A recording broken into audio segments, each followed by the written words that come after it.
जय हिंद दोस्तों, मैथ्स निचोड़ क्लास में आपका स्वागत है। तो चलिए आज हम लोग नंबर सिस्टम का 161वां क्वेश्चन करने वाले हैं।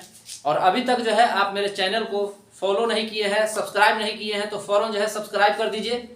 क्योंकि जो है हम आप ही लोगों के लिए मेहनत कर रहे हैं और आप ही लोगों के मैथ्स को मजबूत करने के लिए काफ़ी हार्ड वर्क कर रहे हैं। क्योंकि जो है ना हमारे पास जो है स्मार्ट बोर्ड तो है नहीं, सारे क्वेश्चन को लिखना पड़ता है, फिर उसके बाद जो है साफ करना पड़ता है, फिर जो है ना इसको नया क्वेश्चन लिखना पड़ता है, फिर उसको जो है ना सॉल्व करके मिटाना पड़ता है। तो काफ़ी हार्ड वर्किंग करना पड़ रहा है और ये सब जो है ना आप लोगों के लिए करना पड़ रहा है। लेकिन जो है आप लोग सपोर्ट नहीं कर रहे हैं। सपोर्ट कीजिए, ज़्यादा से ज़्यादा सपोर्ट कीजिएगा तो हमको भी पढ़ाने में मजा आएगा। तो आप लोगों को जो है ना बिल्कुल मुफ्त में फ्री में पढ़ा रहे हैं। Basic to high level, basic to advance level तक जो है ना हम आपको मैथ्स को पूरे जो है ना चैप्टर को पानी पानी कर देंगे। किसी भी तरह का कोई भी क्वेश्चन आपसे नहीं छूटने वाला है। किसी भी तरह का एग्जाम में आप जो है ना मैथ्स में हाई स्कोर कर पाइएगा। आपको जो है ना ज़्यादा से ज़्यादा मार्क्स जो है ना 100 में 100 मार्क्स आप जो है ना उठा पाइएगा।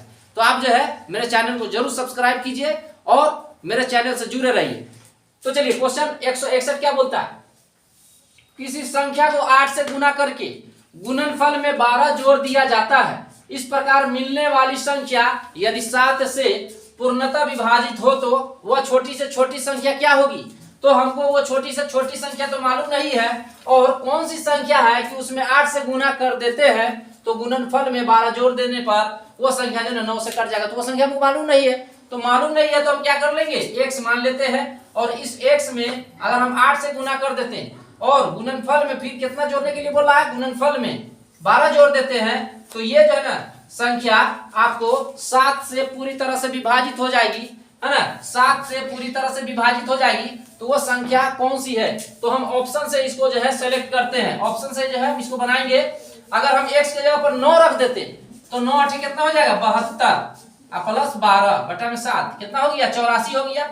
और 84 में 7 से भाग दे देंगे तो 12 से 84, यानी कि वो संख्या कौन है जो 7 जिसको 7 से भाग दे देने पर क्या हो जाता है, पूरी तरह से कट जाता है। तो वो संख्या जो है ना हमारा क्या है 9 है। तो ऑप्शन नंबर ए हो जाएगा। अब चलिए क्वेश्चन नंबर 162 पर आते हैं।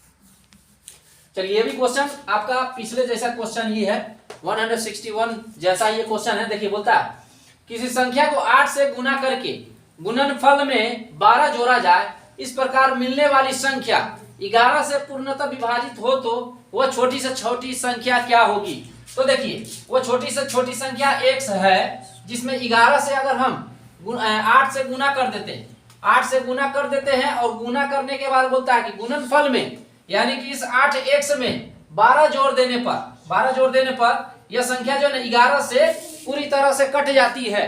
तो x के जगह पर वो संख्या कौन सी होगी, है ना, जिसमें 12 जोड़ने पर 11 से वो पूरी कट जाएगा।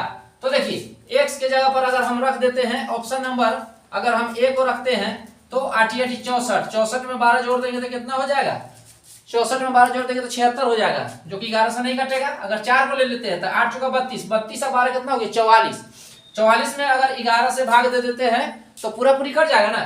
तो ऑप्शन नंबर बी हो जाएगा आंसर। अब नेक्स्ट क्वेश्चन पर आते हैं। चलिए नेक्स्ट क्वेश्चन बोलता है 163 क्या बोलता है। बोलता है संख्या 856 AB में 2 अंकों a और b है और संख्या 856 AB 16 से पूरी विभाजित हो जाती है तो a माइनस b का मान होगा क्या होगा। तो अभी भी अगर जो है आप चैनल को सब्सक्राइब नहीं किए तो जल्दी से सब्सक्राइब कर दीजिए और बेल आइकन को दबा दीजिए ताकि जो है ना मेरा वीडियो आप तक फर्स्ट में पहुंच जाए। और मेरे जो है ना वीडियो को जब देखिएगा तो पूरा फुल वॉच करने की कोशिश कीजिएगा, क्योंकि फुल वॉच कीजिएगा तभी जो है आपको समझ में आएगा। जरा बराबर स्किप मत कीजिएगा। तो देखिए क्वेश्चन क्या बोलता है, 856 AB है ना। तो 856 AB 16 से क्या है विभाजित है। तो a और b के जगह पर हम क्या रखेंगे, a और b के जगह पर हम क्या रखेंगे ताकि 16 से ये जो है ना 856 AB जो है ना पूरी तरह से कट जाएगा। यानी कि जो है ना ये क्या हो गया, इकाई दहाई सैकड़ा हजार, ये हो गया आपका 10,000। तो 85,600 AB के जगह पर जो है ना कोई भी नंबर हो सकता है, ठीक है। तो AB के जगह पर हम कौन सा नंबर रखेंगे ताकि जो है ना 16 से पूरी तरह से कट जाएगा। तो देखिए भाग दे देते हैं तो 16 × 5 = 80 हो गया। क्या हो गया 16 × 5 = 80, है ना। 5 बचा, 16 × 3 = 48, कितना बचा 8 बचा। अब 8 बचा तो अगर हम जो है ना ए के जगह पर 6 रख देते हैं तो 16 बचे 80, 80 6 बचा, और जो है ना बी के जगह पर रख देते हैं अगर 4 तो 6 बचा, यहाँ 64 हो गया ना, तो 16 चौका 64, यानी कि ए के जगह पर है ना 6 रख देंगे और बी के जगह पर 4 रख देंगे तो 16 से क्या हो जाएगा, पूरा पूरी कट जाएगा और दोनों नंबर का अंतर क्या हो जाएगा, 6 में से 4 गया तो 2, ऑप्शन नंबर ए हो जाएगा आंसर। अब देखिए क्वेश्चन नंबर 164 क्या कहता है। क्वेश्चन नंबर 164 क्या बोलता है, किसी 2 अंकीय संख्या के दोनों अंकों का योग उस संख्या के 5वें भाग के बराबर है तो दोनों अंकों के बीच का अंतर निश्चित रूप से क्या होगा। तो कैसे निकालेंगे, तो देखिए 2 अंकीय संख्या, तो 2 अंकीय संख्या मान लीजिए कि ए बी है, 2 अंकीय संख्या है। अब इन दोनों अंकों का योग कर देते हैं, तो इन दोनों अंकों का योग कर देते हैं तो क्या बोलता है, इन दोनों अंकों का योग जो है ना उस संख्या के 5वें भाग के, इस संख्या के 5वें भाग के बराबर है। तो बोलता है कि दोनों अंकों के बीच का अंतर क्या होगा।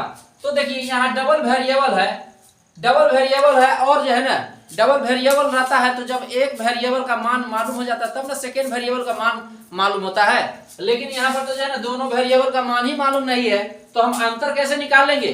तो अंतर यहाँ पर नहीं निकाला जा सकता है, ऐसे केस में, ऐसे प्रॉब्लम में अंतर हम नहीं निकाल सकते हैं, इसलिए इसका आंसर हो जाएगा डी आई।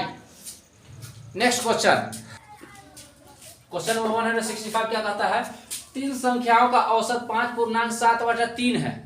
पहली संख्या दूसरी संख्या की 3 गुनी और तीसरी की 2 गुनी है, तो पहली संख्या ज्ञात करें। तो देखिए यहाँ पर सबसे पहले रिलेशन निकालना पड़ेगा। यहाँ पर बोल रहा है पहली संख्या दूसरी संख्या की क्या है, 3 गुनी है, तो इसको x मान लेते हैं, तो इसको 3x मान लेंगे। फिर देखिए बोलता है फिर पहली संख्या, यहाँ पर और लगा दिया है ना, और तीसरी संख्या की 2 गुनी है, और मतलब जो है ना पहली संख्या के बारे में बता रहा है। तो पहली संख्या जो है तीसरी संख्या की क्या है, 2 गुनी है। अब देखिए पहला जो है यहाँ पर पहला नंबर क्या है 3x है और यहाँ पर पहला नंबर क्या है 2x है, तो दोनों में जो है ना एक कॉमन है तो उसका जो है ना दिया हुआ नंबर भी तो कॉमन होना चाहिए ना। तो यहाँ पर 3x है, यहाँ पर 2x है, कॉमन करना पड़ेगा ना, बराबर करना पड़ेगा बैलेंस करके। तो कैसे करेंगे बराबर, तो देखिए इसमें 2 से गुना कर देंगे तो 3 दूना 6, यहाँ पर हो गया 2, यहाँ पर कितना हो गया 3 से मल्टीप्लिकेशन करेंगे 3 दूना 6 और यहाँ पर हो जाएगा 3x। अब देखिए तीनों नंबर का जो है औसत कितना है 5.7/3 दे रहा, तो देखिए 6 2 8 और 8 3 कितना हो गया 11x बटा में कितना हो गया 3, और यहाँ पर औसत कितना दे रहा 5 या 15 7 22, 22 बटा में 3 से 3 कट गया, 3 से 3 कट गया 11 दूना 22 हो गया, x बराबर में 2 आ गया। अब बोलता है पहली संख्या क्या है, तो पहली संख्या क्या है 6x है, तो 6 दूना 12 हो जाएगा, ऑप्शन नंबर बी हो गया सोल्यूशन। अगर वीडियो पसंद आए तो खूब ज्यादा से ज्यादा लाइक कीजिए, सब्सक्राइब कीजिए और बेल आइकन को जरूर दबा दीजिए।